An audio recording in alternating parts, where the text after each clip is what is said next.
Pinupuri ka namin, O Diyos, Ama, Anak, at Espiritu Santo.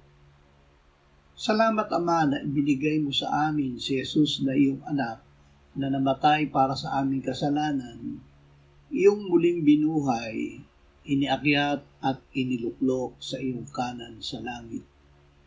Salamat na ibinigay mo sa amin ang iyong banal na Espiritu at sa pamamagitan niya ay ibinuhos mo ang iyong pag-ibig sa aming puso. Salamat, Panginoong Hesus, na ikaw ay nasa Ama at kami ay nasa iyo at ikaw ay nasa amin. Salamat, Ama, na kami ay binigyan mo ng buhay na walang hanggan. Ang buhay na ito ay nasa iyong anak.